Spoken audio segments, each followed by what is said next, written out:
Მადრიცემულო ტელემაყურებლებო, სულ რამდენიმე დღეც და ჩაცხრება ის ვნებათა ღელვა, რაც არჩევნებთან არის დაკავშირებული. მაგრამ სანამ ფინიშზე გავიდოდეთ, ალბათ ბევრჯერ შეიცვლება ჩვენი შეხედულება პრეზიდენტობის კანდიდატებზე, პარტიებზე და ჩვენი რაიონიდან პარლამენტში ასარჩევ კანდიდატურებზე. მე წარდგენილი ვარ მოქალაქეთა კავშირიდან ქარელის რაიონში პარლამენტის დეპუტატობის ასარჩევ კანდიდატად.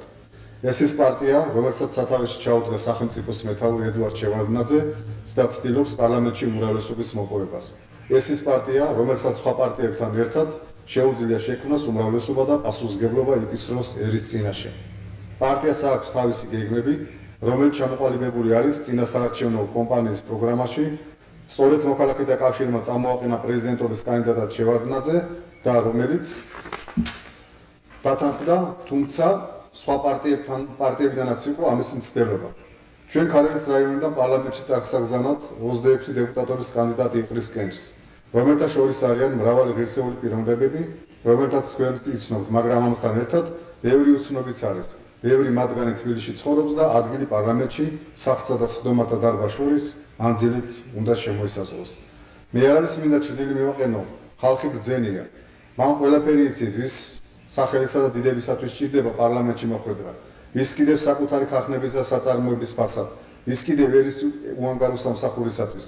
ამასთან პარლამენტში მოხვედრისათვის იბრძიან ყველანაირი ხერხებით, ზეწოლით, მოსყიდვით, თანამდებობის მდგომარეობის გამოყენებით. მე ჩემი რაიონის ხალხს მინდა უთხრა, რომ ამ 26 კანდიდატის ნაირი ქარელის რაიონში ბევრი დადის, რომელსაც არანაკლები ღირსებით შეუძლია წარმოადგენოს თავიანთი რაიონი პარლამენტში. ამიტომ უპირველესი თხოვნა იქნება გავაკეთოთ სწორი არჩევანი, სწორედ საარჩევნო ყუთთან მისვლამდე. ნუ იქნებით ჩურჩნელი, სხვისი გამქიაქებელი, ნურც ბოღმა და შური დაისადგურებს ჩვენს სულებში. უნაკლო ამ ქვეყანაზე არავინაა და ალბათ იმ უპირატესობას დაუჭერთ ხალხს, რომელიც კანდიდატს ექნება. სახელმწიფო უყვარს თავისი ერი და თავისი რაიონი, იცხოვრებს თქვენი ცხოვრებით, გაჭირვებით და დახინებით. ისეთით, ვისთანაც შეგეძლება მიხვიდეთ დღეს და ღამით და უანგარო იქნება თქვენთვის სამსახური. დეპუტატობის კანდიდატი უპირატესად თავისი პროგრამით ფასდება. ჩვენი მოსახლეობის დიდი ნაწილი მოსავალს აბინავებს, მათ უმრავლესობამდე უჭირს მისვლა დეპუტატების კანდიდატებს. ამიტომ გადავწყვიტე მომიმართოთ თქვენთვის ტელევიზიით და გამეცნოთ ჩემი პროგრამა.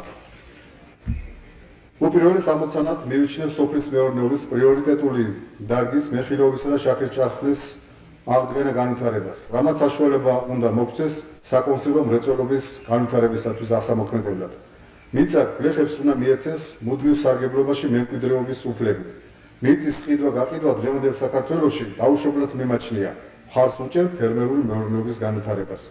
უნდა მოიძებნოს ინვესტორები და ქარელის ავტოსარემონტო ქარხანა უნდა გადაკეთდეს მცირე გაბარიტიან სასოფლო სამეურნეო ტექნიკის წარმოებელ ქარხნად. სახელმწიფო პროგრამაში მიღწეული უნდა იქნეს ჩაიდოს ძამხესის ელსადურის აღდგენა და საქშაქეთთან ახალი მეორე ხესის აშენება.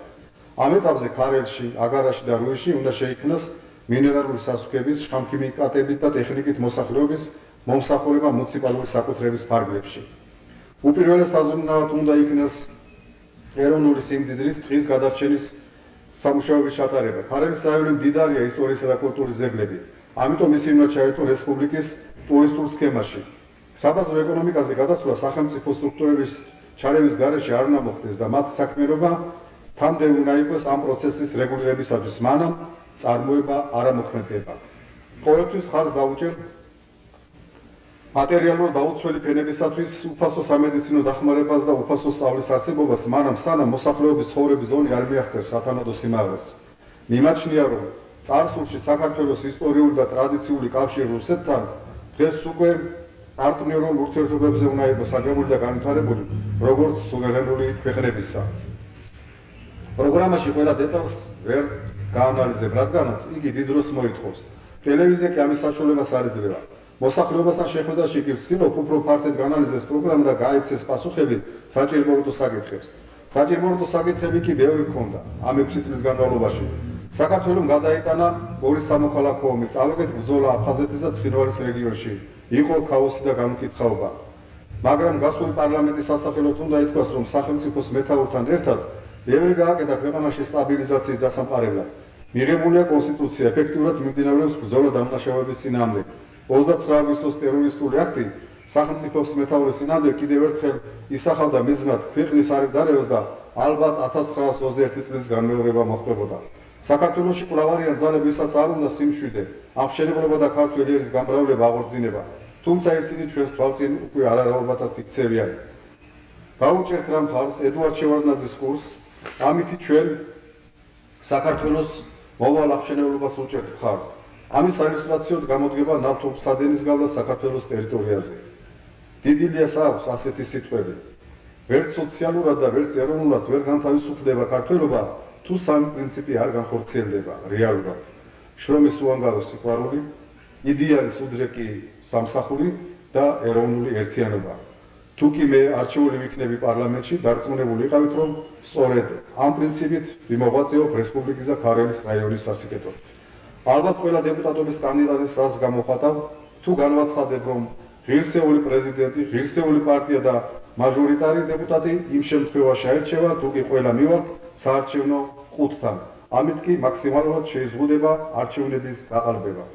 უკანასკნელი 3 კვირის განმავლობაში ქარელის რაიონში გააქტიურდა რაიონის ხელმძღვანელობა, რომელმაც დაიწყო აშკარა და ძალდატანებით პიროვნებათა და პარტიათა დისკრედიტირება, რათა თავიანთი სასურველი კანდიდატურა მოახდინონ თავს ქარელის რაიონის ამომრჩევლებს. ჩვენი რაიონის ამომრჩევლებმა მინდა იცოდნენ, რომ რაიონის გამგებელი აშკარად უჭერს ხარს აგარშაქრის კომბინატის დირექტორს თამაზ თხელიძეს და აცხადებს, რომ თითქოს ის იყოს მოქალაქეთა კავშირიდან წამოყენებული კანდიდატი. ამით ის ცდილობს, რომ მე დამიპირისპირონ, ფაქტიურად კი საქმე სულ სხვანაირად არის. საქართველოს მოქალაქეთა კავშირმა დეპუტატობის კანდიდატად ქარელის რაიონში ჩემი ოთარ თურქაძის კანდიდატურა დააყენა. თხელიძე კი კენჭს იყრის როგორც დამოუკიდებელი კანდიდატი. თუმცა სოციალისტური პარტიის ხელმძღვანელთან რჩეულიშვილთან ქარელისში მომხდარი შეხვედრის დროს თხელიძე როგორც მათი წევრი ასე დაასახელა. განსჯა კი თქვენთვის მომიდია ქარელის რაიონის ამომრჩევლებო, ვიცი რომ თქვენ უკანონობას მხარს არ დაუჭერთ. მე არასოდეს მქონია მიდრეკილება სხვის ხარჯზე გამდიდრებისა. მე ყოველთვის წინ ვდექი ასეთ ადამიანებს, ვინც არაკანონიერად ითვისებს თქვენი კუთვნილი დღევანდელ გაჭირვებაში ჩავარდნილთა ქონებას.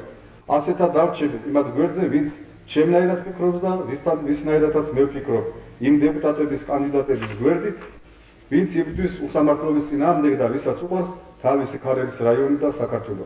რაც შეეხება საქართველოს მოწყობას, მე მხარს დავუჭერ სოციალური საბაზრო ეკონომიკის მშენებლობას და ძლიერი სამხედრო შენაერთების შექმნას, რაც ჩვენი ქვეყნის სიმშვიდის და ამშენებლობის გარანტია იქნება. ჩვენი მიუმხრობელი ქვეყნის სტატუსით უნდა ვიცხოვროთ, მაგრამ კეთილმეზობლური ურთიერთობა უნდა გქონდეს ყველასთან, ვინც ამის მოსურნე იქნება. ვთხოვთ, რათა მხარე დაუჭიროთ მოქალაქეთა კავშირს, რომლის ნომერია 45, ბატონ ედუარდ შევარდნაძეს და მე ოთარ თურქაძეს, ჩემი ნომერი საარჩევნო ბიულეტენში არის 3. მადლობთ ყურადღებისათვის.